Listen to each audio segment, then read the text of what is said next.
প্রশাসনে যেভাবে রদবদল চলছে, পছন্দ মতো ডিসি, ইউনো, পুলিশ কর্মকর্তাদের যখন তখন এই এক সপ্তাহের মধ্যে নানান জায়গায় রদবদল শুরু হয়েছে। এটা লেভেল প্লেইং ফিল্ড।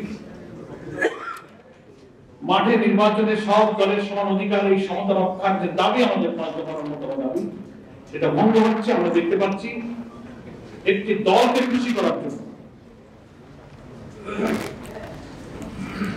কোন গোপন এই কাজটা চলছে। এই ব্যাপারে প্রধান উপদেষ্টাকে নিরপেক্ষ থাকার জন্য আমরা আহ্বান জানাচ্ছি। তিনি প্রতিশ্রুতি দিয়েছিলেন যে সব ব্যাপারে আমি নিরপেক্ষ থাকবো, এগুলো আমার দায়িত্ব, আমি দেখবো। কিন্তু তিনি কি কোন একটি বিশেষ দলের রাজনৈতিক প্রভাবের কাছে অসহায় বোধ করছেন? তাহলে জাতির কাছে তিনি হেড অফ দি গভর্নমেন্ট, ঐক্যমত্য কমিশনার প্রধান হিসেবে তিনি জাতির কাছে তার কথা বলতে পারেন, জাতি তাকে সহযোগিতা করতে প্রস্তুত আছে।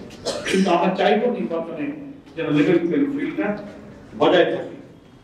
সম্মানিত সাংবাদিক বন্ধুগণ, আমাদের আজকে 8 দলের শীর্ষ নেতৃবৃন্দের আলোচনায় এটা এসেছে যে আমাদের যে দাবিগুলো এখনো পূরণ হয়নি, আংশিক পূরণ হয়েছে, সেই দাবি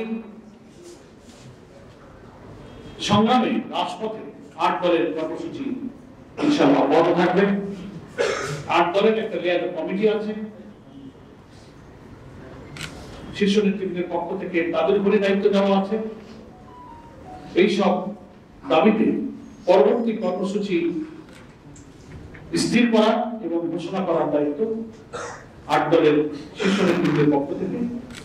8 দলের লেয়ার কমিটি পরবর্তী বৈঠকে বসে সেই কর্মসূচিগুলো আলোচনা করবেন এবং তারা ঘোষণা করবেন। আমরা মনে করি যে দেশের অধিকাংশ জনগণের অনুভূতি, আকাঙ্ক্ষা সরকারের রিয়ালাইজ করা উচিত। অবাধ এবং সুষ্ঠু নিরপেক্ষ নির্বাচনের জন্য জুলাই অভ্যুত্থানের 1 সাগর রক্তের বিনিময়ে অর্জিত নতুন বাংলাদেশের এই স্বপ্ন পূরণ হয়, সেজন্য জনগণের আকাঙ্ক্ষার দিকে আমরা সরকারকে গুরুত্ব দিতে বলব। তিনি যেন কোনো রাজনৈতিক চাপে আমাদের এই সম্ভাবনাময় নতুন রাষ্ট্র কাঠামো ভিত্তিক একটা নতুন বাংলাদেশ গড়ার এই প্রচেষ্টা যেন কেউ ভেস্তে দিতে না পারে, এই জন্য আমরা সরকারের কাছে 8 দলের পক্ষ থেকে আহ্বান জানাচ্ছি। আমরা আজকে খুব সংক্ষেপে আমাদের শীর্ষ নেতৃবৃন্দ যে সমস্ত আলোচনা করেছেন, সংক্ষেপে আমি আপনাদের সেগুলো পেশ করার চেষ্টা করেছি। আপনাদের সকলকে ধন্যবাদ।